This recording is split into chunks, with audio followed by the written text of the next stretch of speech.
Hello.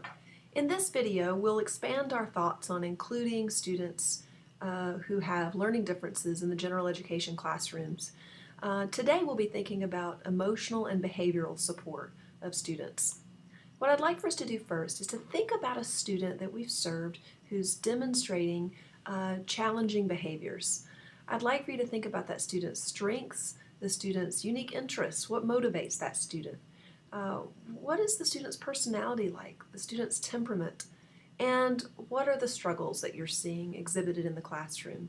So take a moment to pause the video and think about this student who has exhibited challenging behaviors.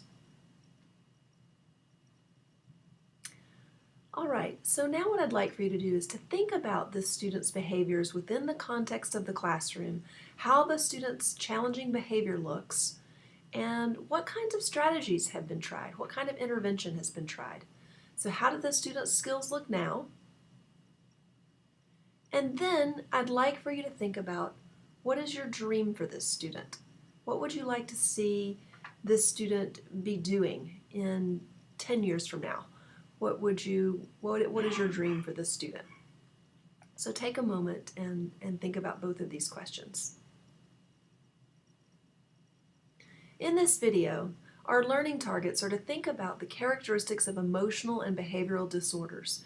Now, most of what we do in the classroom to support positive behavior are just general classroom practices, and are not in response to any sort of emotional or behavioral disorder. But we will think about emotional and behavioral disorders today, and what are those characteristics that do define a disorder of emotional or behavioral type.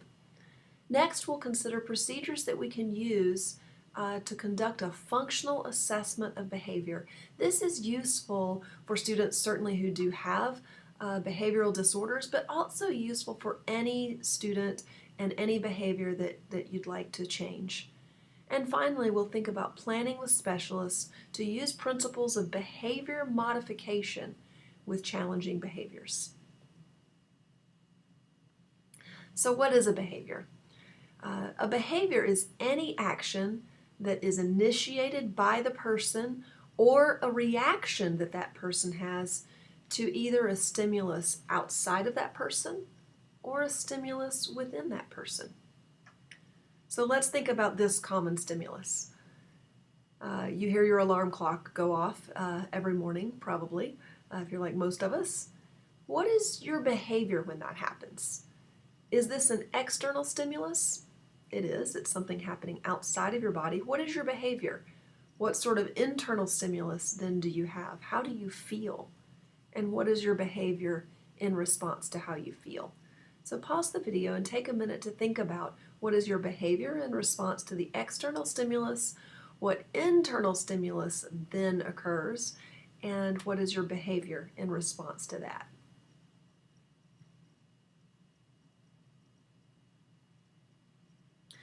So behavior disorders are not common, but it is important that any educator understand the characteristics of behavior or emotional disorders and how those are different than common challenging behaviors that we see every day in classrooms.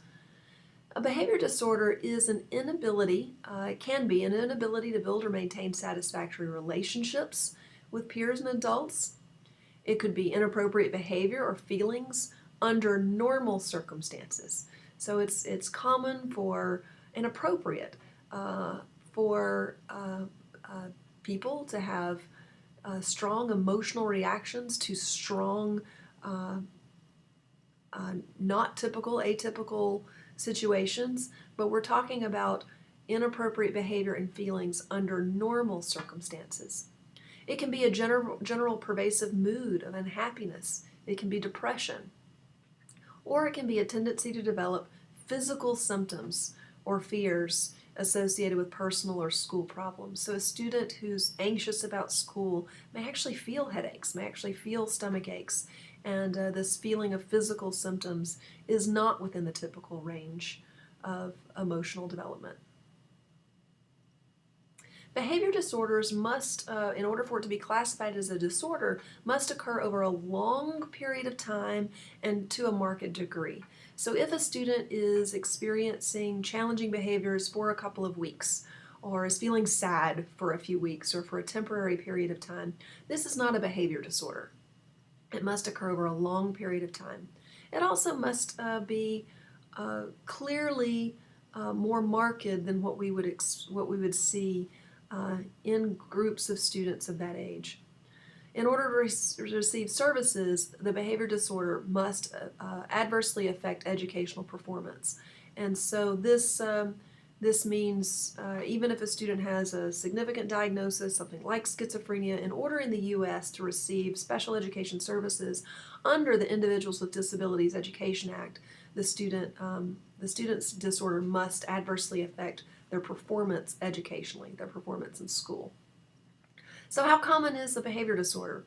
Well, about a third of students experience some sort of behavior challenge at some point.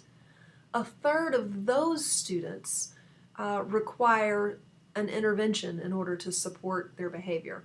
A third of those students experience behaviors that are so challenging that special education or ongoing intensive intervention is required. So about 9 to 10% of the school population may experience a behavior disorder at some point, but less than 1% is usually identified for special education. So what are some examples? I'd like for you to stop the video and think about these questions. What are common behavior problems that we might see in a third of students, that at some point we might see a third of students demonstrate? What is then a behavior that might require some short-term intervention, maybe teaming with other people who have expertise in behavior in order to develop a plan for intervening with the behavior on the short term? And finally, what is an example of a behavior that requires ongoing intervention? By coming up with examples of each of these, I think you'll be able to see how we commonly experience challenging behaviors in our classroom, and we need to have the tools for those, but it's very different from a student who has a behavior disorder or emotional disorder that is ongoing and severe. In the U.S., about 8% of students who receive special education services has an emotional or behavioral disorder. These numbers could be higher. Many students who are diagnosed as having a learning disability or other disability may also have a behavior or emotional disorder, and often only the primary disability is diagnosed. More commonly, students who have behavior disorders live with one parent or in foster care or an alternative living arrangement, and we can see how some of these factors may be risk factors for developing emotional and behavioral disorders. In general, those students who have a diagnosis of emotional or behavioral disorder pervasively experience the emotional or behavioral challenge, and sometimes they experience social and academic challenges. These are some of the specific diagnoses of emotional and behavioral disorders. Anxiety disorder is the most common childhood disorder.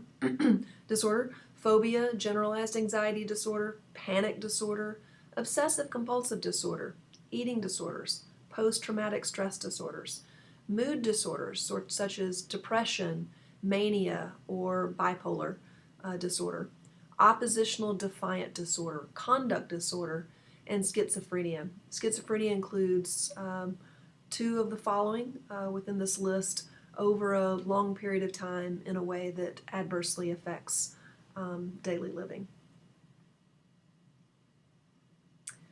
Externalizing behaviors are those that we most commonly notice because these are the ones that draw attention within the classroom.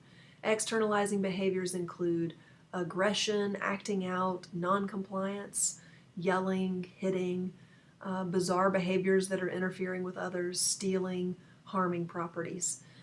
So these are the ones that we commonly think of when we think of when we're trying to determine ways to improve behavior within our classrooms. Externalizing behaviors can be dangerous for other people, so they're the most noticeable and potentially harmful to other people. But internalizing behaviors also require our attention. Internalizing behaviors include shyness, withdrawal, depression, fear, tension, worry, anxiety, obsession, or compulsion.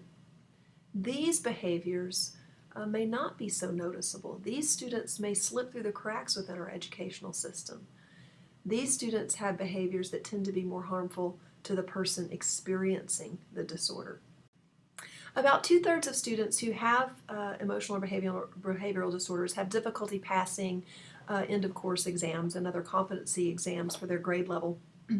The students who have emotional and behavior disorders typically have the lowest GPAs among students who are receiving special education services. They have the highest absenteeism and the highest dropout, with about 1/2 of students dropping out and only about 1/4 graduating. About 1/2 of students who have emotional and behavioral disorders also have a learning disability. There's often a reciprocal relationship between academics and social behaviors. So students who are having difficulty interacting with and with the social components of school often have difficulty with the academics, and vice versa.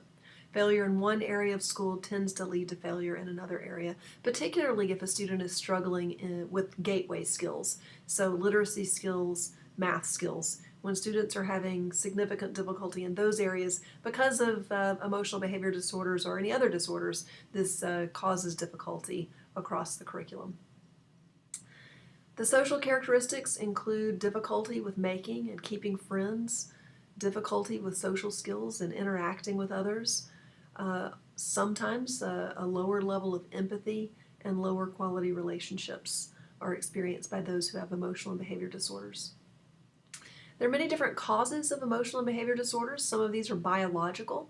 So some students do have neurological causes for emotional and behavior disorders. These can include brain disorders or from injury or from abnormal development.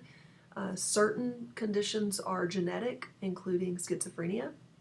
Also temperament. Many of scientists describe temperament as having neurological roots and believe that a person's temperament is innate, and some temperament can lead to emotional and behavior disorders. There are also environmental causes of emotional and behavior disorders. Difficult relationships with family and interaction styles at home, including behavioral rules and norms at home that are very, very different from what's expected at school, can cause difficulty. There's a transactional relationship between parents and children in which challenging behavior can result in a strong reaction from a parent, which can result in a strong reaction from a child, and this cycle leads to emotional and behavioral difficulties. Peer groups, and less commonly gangs, but both of these peer groups can cause difficulty with behavior if the influences are not positive. And within school, ineffective instruction can lead to emotional and behavior disorders. Inconsistent teaching, infrequent praise, continual punitive discipline. So if we have a student who's having difficult behaviors early on and the student is called out and punished over and over again and given few choices and few compliments and little praise, this can only exacerbate the student's difficulty with behavior. There are a number of specialists who support emotional and behavior challenges. Special educators have training in emotional and behavioral support. They can conduct behavioral assessments, and they can give students and adults strategies to use to monitor and manage behavior. It is important for everyone to use the same interventions. So fidelity of implementation of intervention is exceedingly important when we're trying to change difficult behaviors. Sometimes we need more support than a special educator can provide. There are specialists who have backgrounds in special education, but also have special training in applied behavior analysis. And these specialists, these ABA specialists, have special training that extends beyond that of what a special educator would have. Also, psychologists and counselors have training for conducting psychological assessments and can discuss emotions and behaviors and feelings in a safe environment. That should say safe. And these specialists can also suggest strategies to the students and others. And then physicians. Physicians can help with medical assessments and conduct those and suggest medical treatments for students whose behavioral or emotional challenges are medical in nature. So what can teachers do? One of the strategies that all teachers can use is a functional assessment of behavior. And by doing so, teachers can have an understanding of why a student is behaving in the way that he or she is, so that we can determine what interventions to use. How do we react? We cannot just determine an intervention strategy until we understand the function of the behavior. So this is the first step that all teachers should take whenever dealing with a challenging behavior. When implementing intervention, can't say it enough that we have to be consistent, be clear about expectations so that it's not a guessing game for the student. The student knows exactly what to expect, and that we correct behavioral errors without negative emotion. And I'll talk in just a minute about why it's so important that when we are making corrections in behavior that we do so with neutral emotion. And we want to use positive behaviors and supports as often as we can. So functional assessment of behavior and intervention based on our functional assessment of behavior is rooted in Edward Thorndike's work on operant conditioning. So in operant conditioning, we manipulate the antecedent, what happens before the behavior, and or the consequence, what happens after the behavior, in order to influence a behavior, in order to change a behavior. So the antecedent is what happens just before the behavior occurs. So you might have asked a student to get to work on independent math problems. The behavior is what the student does, and then the consequence is what follows, what happens as a result of the student's behavior. Now remember, the behavior could be the behaviors you want to see or the behaviors you don't want to see. All behaviors, whether they're the ones we want to see or the ones we don't want to see, have an antecedent and a consequence.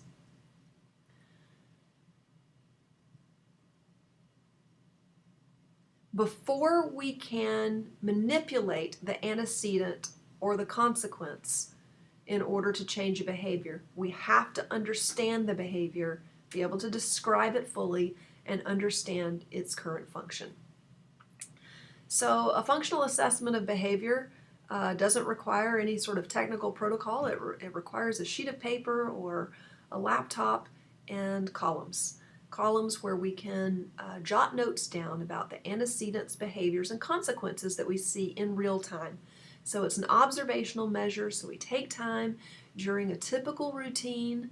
It's not something that we can take a student into a separate room and do. We observe the student during natural occurring events, preferably when we're likely to see the behavior. So we can divide a sheet of paper into antecedent, behavior, consequence, and we begin to take notes. We record what happens, what is the teacher doing, what is the student's behavior, what is the consequence of that behavior, and back and forth, and so on. By doing this, we can start to see patterns of consequences that seem to be maintaining students' behaviors. So here's an example. We observed the student during math group, during math tasks. We decided to observe the student during math because this is when the challenging behavior was occurring. So the student was presented with math problems that were kind of hard, pretty hard for the student. And the student refused to get to work, and so the teachers ignored initially. Then the next behavior was he threw his pencil on the floor, ripped the paper, walked around the room, and as his behavior is escalating, the teacher's behavior is escalating, and finally the student is sent out of the room. Well, what we can deduce from this pattern of behavior is that it seems that he's trying to avoid work that is hard. And if we send him out of the room, we're actually reinforcing the behavior. The behavior's working. What he's trying to accomplish is working. So we'll talk more about reinforcements and punishments in just a minute. So as we conduct our functional assessment of behavior, we have the potential to see one of 6 functions, and we need to identify which function this behavior is having. Is it to help the student obtain something they want, or an activity they want, or to get out of, escape something they don't want? It could be that the behavior is simply to gain attention from adults or peers. It could be that the student is having difficulty communicating using words and is using behavior to communicate. Sometimes students have difficulty regulating behavior, so even if they have language, even if they have words, in moments of distress, it can be difficult to find the words, and thus the student resorts to behavior as communication. The behavior itself may be stimulating, so it may be annoying to everyone around, but tapping your foot or kicking your foot on a chair or behaving in a similar way may be just actually stimulating to the person, but disruptive to others. And it may be that the behavior makes the student feel in control or have some sort of control or powerful. Some students feel like they have very little power at home, for example, and may behave in a way in order to gain control. So let's practice. What I'd like for you to do is pause the video, and if you have a chance to observe a student, that would be great. And if not, right now, you can divide your paper into 3 columns and think through a student's behavior and what happens in the classroom normally. What is the normal antecedent? What behavior do you see? And how do teachers respond, or how do students respond? And so forth, until you have a list of behaviors and consequences for this student within a routine. Once you do this, once you have a list, your completed table from recording the student's behavior and the antecedents and consequences, what function do you think the behavior you recorded is serving? What of the 6 functions do you think is being maintained by the antecedent and consequences currently in place? So take a moment and pause the video and think about the function of the behaviors that you're seeing.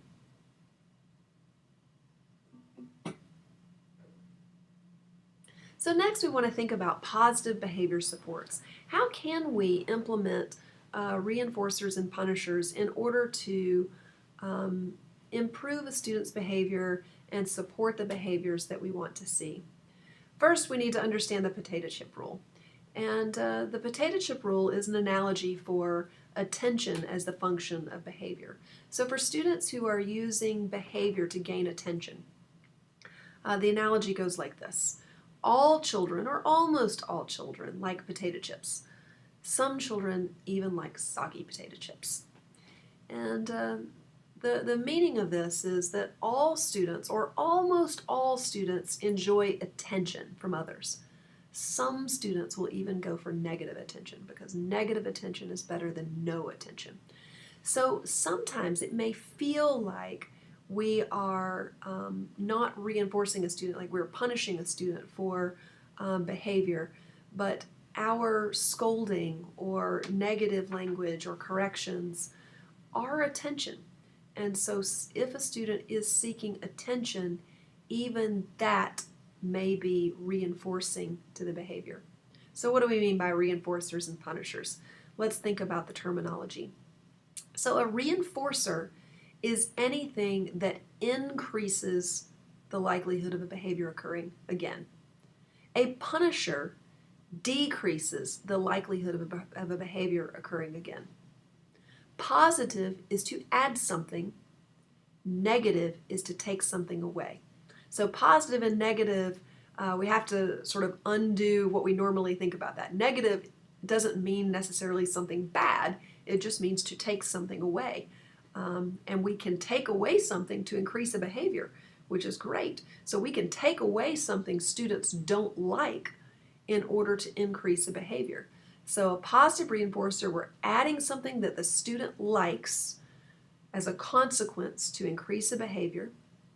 A negative reinforcer, we take away something the student doesn't like homework, in order to increase a behavior we like. So if the student completed their work today, they persisted for 30 minutes, that was the goal, to persist for 30 minutes on a reading task, we may take away the homework as a reinforcer.